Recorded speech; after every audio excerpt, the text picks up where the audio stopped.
Dragon Ball est-il l'un des plus grands mangas de tous les temps ou alors est-ce simplement une œuvre portée par la nostalgie? C'est un questionnement qui se fait entendre depuis quelques années sur internet. Dragon Ball, ça a posé les bases. Ok, mais aujourd'hui, ça tient pas la comparaison avec les shonen modernes. Et si ça sortait aujourd'hui, ce ferait très certainement un flop. C'est ce que nous rabâchent des créateurs de contenu ou des anonymes dès que Dragon Ball est cité en exemple, peu importe le contexte. Le simple fait que ce débat ait encore lieu alors que le manga original est terminé depuis plus de 30 ans démontre en soi une certaine domination. Mais passons. Le problème avec ce débat, c'est pas tant qu'il ait lieu. C'est que les partisans de la nostalgie et les défenseurs de Dragon Ball ont, je trouve pour la plupart, des arguments, des réflexions pas suffisamment pertinentes sur le sujet. Je vais donc débarquer en légende pour éduquer tout le monde de manière chefesque et répondre à cette question.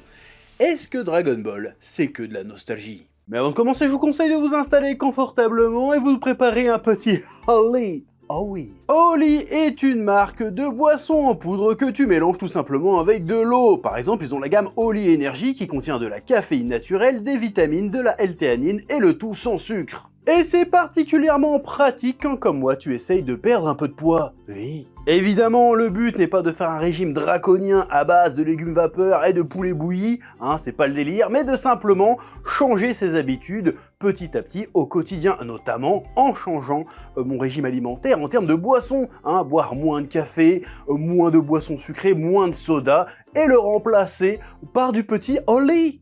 Eh oui, j'en bois énormément, notamment pendant les longs podcasts que l'on tourne sur notre chaîne secondaire, hein, vous l'avez vu, mais aussi pendant mes entraînements, notamment la gamme hydratation quand tu fais un peu de sport, ça fait plaisir, ça donne un petit goût, voilà, oui. Et moi en ce moment, il y a deux goûts que j'affectionne tout particulièrement, c'est la gamme passion fruit de la gamme hydratation et le goût coffee latte de la gamme milkshake. Alors celui-là, tu mets avec un peu de lait frais, avec des glaçons, franchement c'est la régalade, oui. Donc si vous voulez vous aussi découvrir la gamme de produits Holly, ça se passe dans la description via mon lien et n'hésitez surtout pas à utiliser le code OTAKU pour bénéficier d'une réduction de moins 10% sur toutes vos commandes.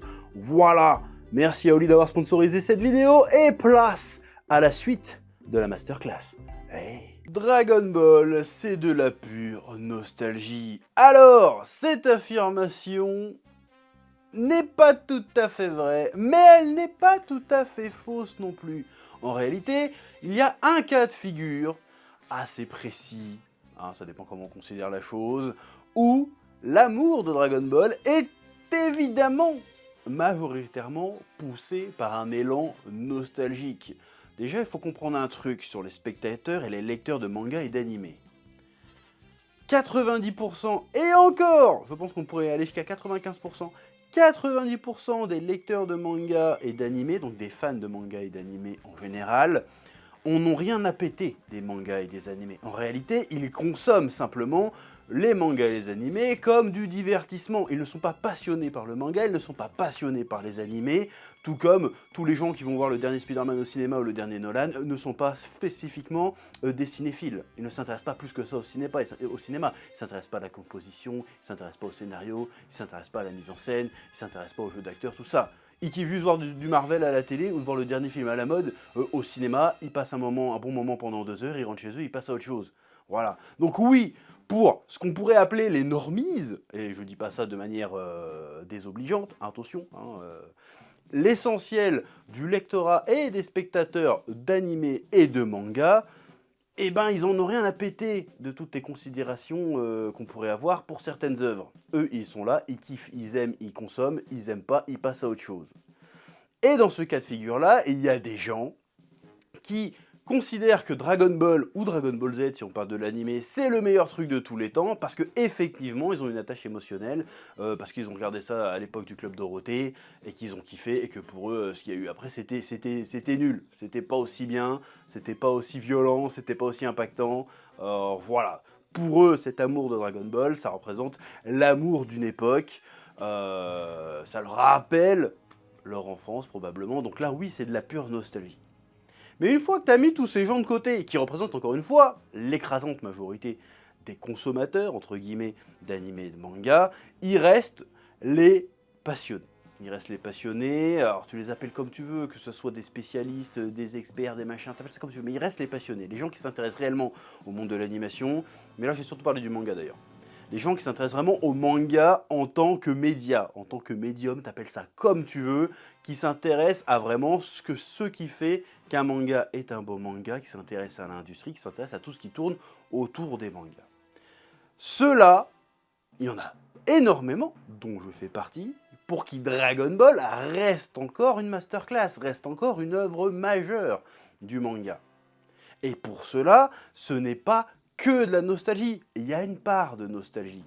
Mais moi, personnellement, plus je vieillis, plus je connais un peu le manga, plus je lis Dragon Ball, plus je trouve que c'est une masterclass, plus je comprends pourquoi c'est une masterclass.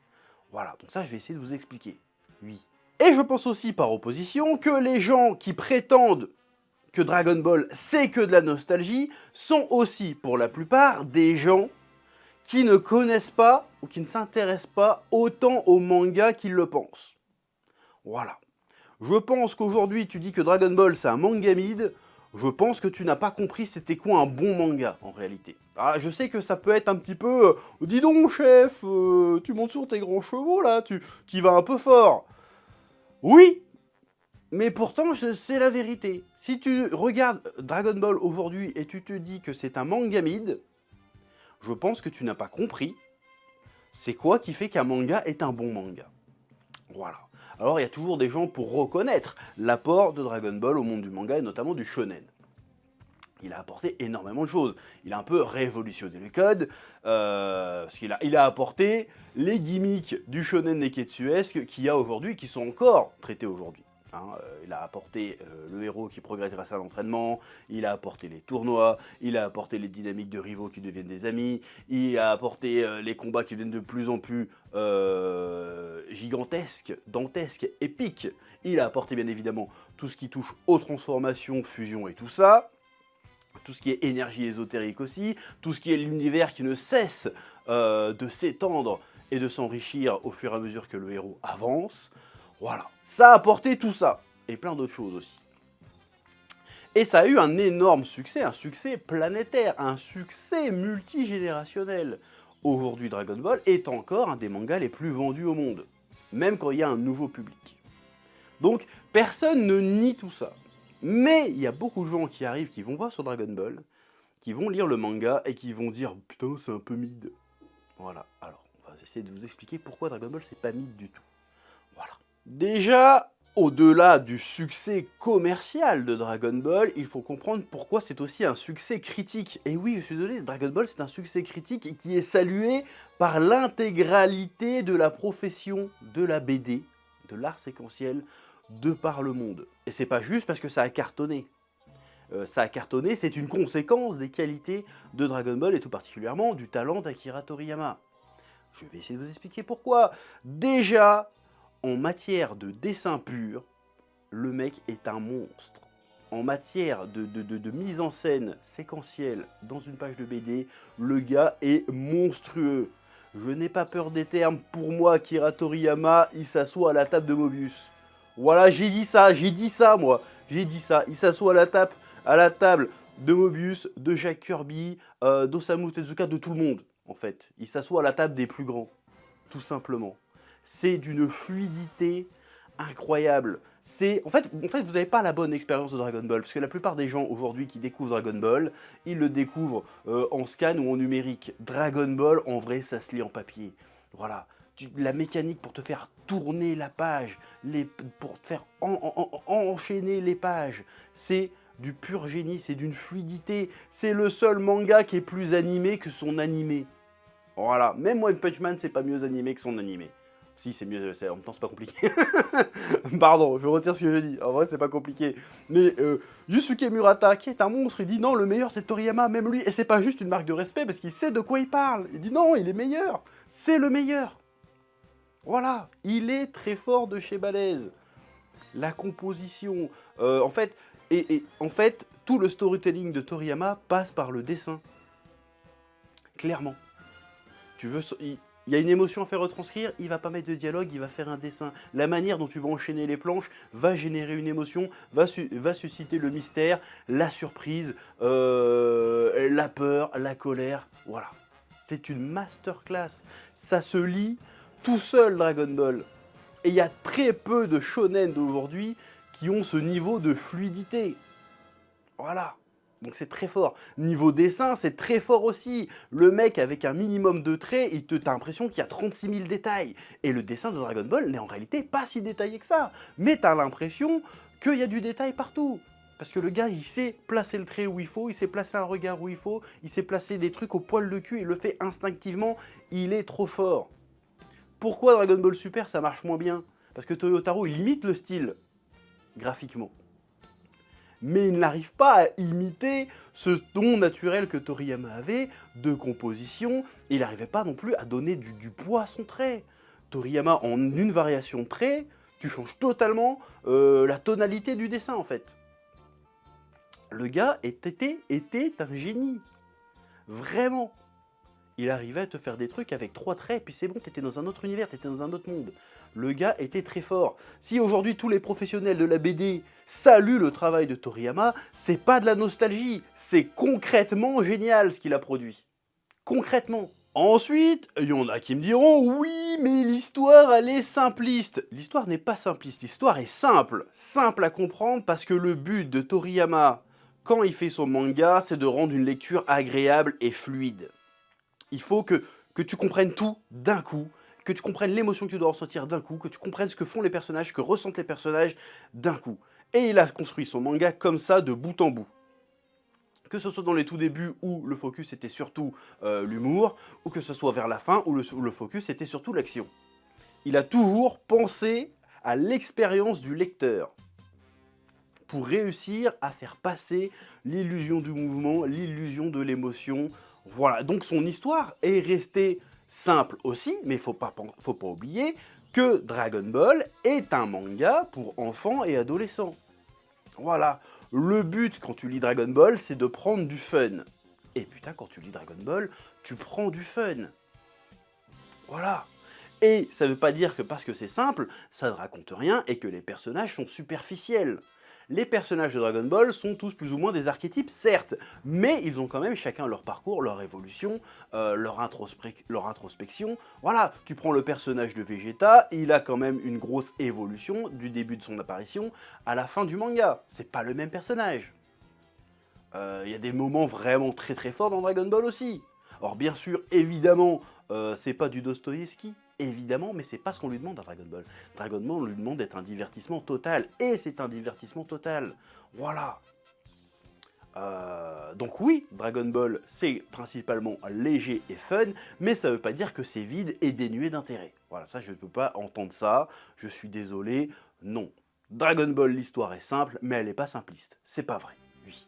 D'ailleurs, la force de Dragon Ball, c'est cette simplicité, le fait que ça aille directement à l'essentiel, qu'il n'y ait pas de détour quand il y a une intrigue, et ben c'est ce qui fait la force de Dragon Ball, et ce qui lui donne aussi son statut d'être une œuvre universelle, c'est-à-dire que tu peux découvrir Dragon Ball à n'importe quelle époque, tu vas prendre le même pied, tu donnes ça à un gamin de 10 ans, il va kiffer sa race. Pourquoi? Parce que Dragon Ball, c'est une œuvre accessible. Tu peux même avoir jamais lu de manga et comprendre comment lire Dragon Ball tout de suite. Tu peux t'accrocher au truc. Tu peux prendre Dragon Ball à n'importe quel tome et comprendre ce qui se passe, comprendre les enjeux. C'est très très fort en termes de BD, ça, d'avoir rendu son œuvre universelle et universellement accessible. Je suis pas sûr que tu peux dire la même chose des shonen, de la plupart des shonen qui sont venus après. Voilà, parce que réussir à faire ça, c'est très compliqué. Oui, et c'est pour ça encore aujourd'hui que Dragon Ball marche encore. C'est encore dans le top des ventes de manga en France, par exemple. Alors que le manga est fini depuis plus de 30 piges. Et pourtant, c'est bien une preuve que ça a réussi à atteindre quelque chose d'universel. Voilà, je vais même dire que ça a même atteint l'immortalité d'une certaine manière. C'est que Dragon Ball, dans 50 ans, on en parlera encore. Et pourtant, il n'y a pas eu de nouveau tome. Il y a eu Dragon Ball Super, mais ça, on l'oubliera, Dragon Ball Super. Mais le manga d'original, il sera toujours là. Parce qu'il a de vraies qualités, c'est un vrai chef-d'œuvre, une vraie masterclass, comme on dit aujourd'hui. Oui. Et il y a un truc qui m'agace un petit peu avec ce postulat de base de dire que Dragon Ball, sans la nostalgie, c'est mid, c'est qu'en fait, on juge Dragon Ball par rapport aux bases qu'il a lui-même fondées, si tu veux.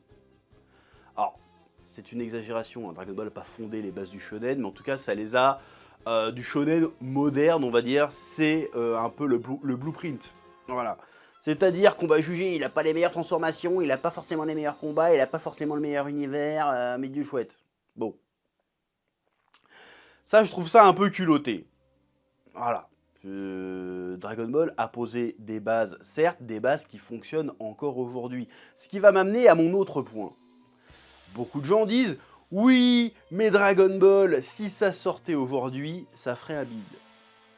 Là, pareil. Il va falloir qu'on parle de cet argument-là aussi. Si Dragon Ball sortait aujourd'hui en 2026, ça biderait. Or déjà, j'aime pas cet argument parce que déjà c'est une vue de l'esprit abstraite, c'est-à-dire que, en fait, on ne le saura jamais. Voilà. Et surtout, tu peux l'appliquer à absolument n'importe quelle œuvre. Si Star Wars sortait aujourd'hui tel qu'il est sorti en 1960, je sais plus combien, 70 et quelques là, on peut dire ouais, ça biderait aussi.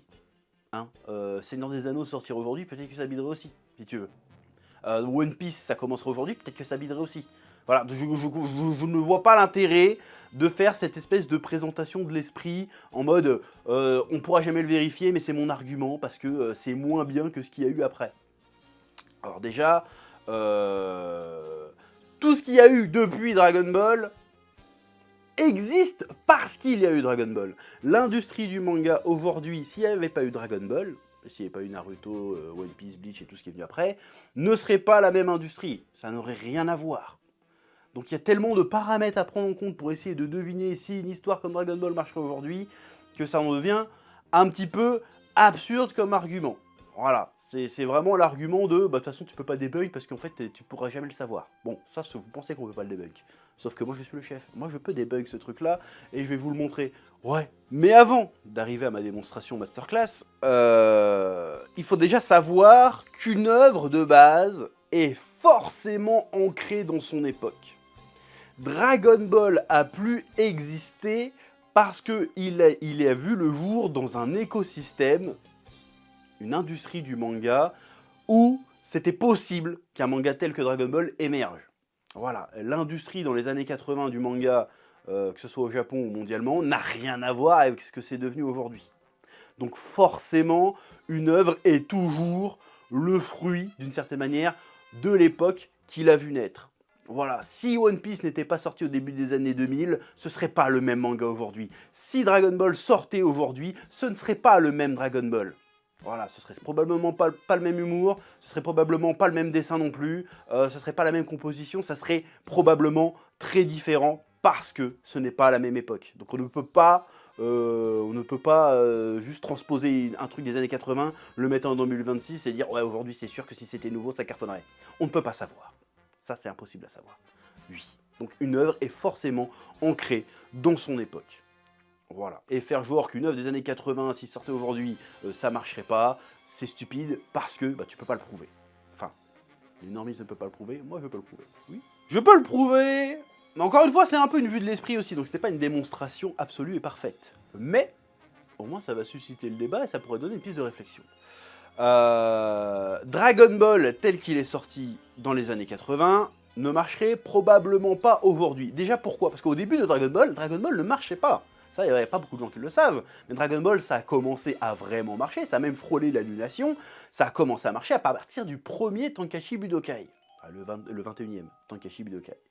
Ça a commencé à marcher à partir du moment où Toriyama a lâché un petit peu pendant un temps l'aventure humoristique pour se concentrer sur les combats. Voilà. Et après, il y a eu l'arc du ruban rouge, et là, ça a encore plus explosé. Voilà. Donc le tout début de Dragon Ball n'aurait probablement pas marché, mais le tout début de Dragon Ball, c'est 1 tome et demi, 2 tomes. Hein. Donc ça aurait peut-être pris le temps de cartonner aujourd'hui. Ça, on ne le sait pas et on ne le saura jamais. Mais Dragon Ball n'a pas toujours été un succès. Dragon Ball a failli être annulé au début. Et ça a décollé par la suite, déjà. Ensuite, Dragon Ball tel quel, peut-être que ça ne marcherait pas, mais aujourd'hui, il y a des héritiers directs de Dragon Ball qui appliquent à 2-3 poils de cul près la même formule. La même formule, mais modernisée. Et qui cartonne. Je vais prendre un exemple, et on va dire, non mais ça n'a rien à voir, si, c'est pareil. Jujutsu Kaisen. Jujutsu Kaisen, je suis désolé, tout le monde compare ça à Bleach, machin, bidule chouette, mais c'est beaucoup plus proche de Dragon Ball que des autres mangas. Hein. On va prendre les 2 derniers arcs du manga. Qu'est-ce que c'est? Les 2 derniers arcs du manga, c'est plus ou moins un tournoi. Et le dernier arc du manga, c'est plus ou moins l'arc-ciel. Voilà, c'est-à-dire qu'il y a un méchant, c'est Sukuna, et tous les héros l'affrontent chacun leur tour pour réussir à le battre. Et entre-temps, ils ont des power-up, et on voit ce qui se passe. On se dit, mais qui va réussir à le battre? On sait pas. L'arc-ciel, c'est ça. Cell, il arrive. Première forme, il se bat contre Piccolo. Peut-être que Piccolo va réussir à le battre. Non, Piccolo réussit pas à le battre. Entre-temps, transformation, ma gueule. Et après, il y a quelqu'un d'autre qui arrive. Il y a Vegeta. Vegeta, transformation. Vegeta, tu crois qu'il va gagner? Vegeta ne gagne pas. Donc, retransformation derrière. Qui va le battre? Goku va le battre? C'est lui, c'est le OG, c'est lui qu'on attend. Il va le battre. Non, il le bat pas, il abandonne. Qui c'est qui gagne? Bah, c'est celui qu'on n'attendait pas, ou qu'on attendait plus ou moins, c'est Gohan. Le dernier arc de Jujutsu Kaisen, c'est exactement ça. C'est exactement ça, c'est la même formule. Jujutsu Kaisen aurait peut-être des réflexions philosophiques et des flashbacks, des machins, mais c'est surtout du combat. C'est le titre, hein, combat de sorcellerie. Hein. C'est surtout du combat et du power-up. Et pourtant, ça a cartonné. Tu vas pas me faire croire que le combat, je vais pas trop spoiler, mais le combat Sukuna Gojo, c'est pas le combat Cell contre Goku dans le Cell Game. Alors, comment ça se déroule, c'est différent, mais sur le principe, c'est le même. C'est le même. Et ça cartonne. Donc, pour moi, un manga tel que Dragon Ball pourrait marcher aujourd'hui. La preuve, il y a Jujutsu Kaisen. Voilà. Ah ben moi, je vous attends là-dessus. Hein. Moi, je vous attends là-dessus. En vrai, ça pourrait marcher. Oui. L'autre problème avec Dragon Ball, mais c'est un problème assez paradoxal parce que c'est un problème qui montre en fait l'influence massive de Dragon Ball. C'est que souvent, beaucoup de gens qui sont nés post-2000, c'est ce qu'on appelle soi-disant la génération Netflix, et je dis pas ça de manière péjorative, ils n'ont pas grandi avec Dragon Ball, ils n'ont pas leur premier contact avec le monde du manga. Je parle vraiment du manga parce que l'animation évidemment ça a mal vieilli, évidemment. Mais le manga, leur premier contact avec le manga c'est plutôt Naruto ou One Piece. Et il se trouve que quand tu as lu Naruto et One Piece, et que tu arrives à Dragon Ball, et bah tu lis Dragon Ball, tu fais, mais attends, mais j'ai déjà vu ça dans Naruto et One Piece en fait. Donc il n'y a pas le côté découverte. Il peut y avoir le côté, bon, ouais, bon, c'est la même chose qu'on peut voir dans les autres mangas que j'ai lus, mais de manière un peu plus basique. Et il y a aussi le fait que Dragon Ball, c'est tellement connu, ça fait vraiment partie de la culture populaire, qu'en fait, tu le découvres plus vraiment quand tu as un certain âge. Quand tu as un petit de 10 ans, tu découvres. Mais quand tu es plus âgé, quand tu te mets à lire Dragon Ball, tu as 16, 17 ans, 20 ans, et bah tu redécouvres pas parce que tous les plot twists, tous les trucs de l'univers, toutes les transformations qu'il peut y avoir, tous les combats qu'il peut y avoir, et ben tu les connais déjà même si tu n'as pas lu le manga et même si tu n'as pas vu l'animé. Parce que ça fait partie des références pop culturelles de base. C'est comme tu dis Superman, tu sais que c'est Clark Kent. Voilà. Tu regardes Star Wars, tu sais que Dark Vador, même si tu n'as jamais vu Star Wars, tu sais que Dark Vador, c'est le père de Luke. Et ben là c'est pareil. Tu lis Dragon Ball, tu sais que Trunks c'est le fils de Vegeta. Mais mets-toi à la place des gens qui savaient pas la dinguerie que c'est. L'apparition du Super Saiyan pour la première fois. Personne savait à quoi il ressemblait. Personne savait ce que c'était. Personne savait si ça existait vraiment, d'ailleurs, le délire du Super Saiyan. L'apparition de Piccolo. La première mort de Krillin. Tu savais pas que c'était la première mort de Krillin. Tu savais pas qu'il allait ressusciter, qu'il allait remourir 2-3 fois derrière. Tu le savais pas à l'époque. Donc en fait, c'est un des avantages aujourd'hui. Forcément, tu n'as pas la surprise. Tu connais l'histoire de Dragon Ball, parce que l'histoire est simple, l'histoire est claire, et elle est connue de tous. Elle fait partie de l'inconscient collectif aujourd'hui. Donc forcément, tu vas lire Dragon Ball. Bah, tu sais ce qui va se passer.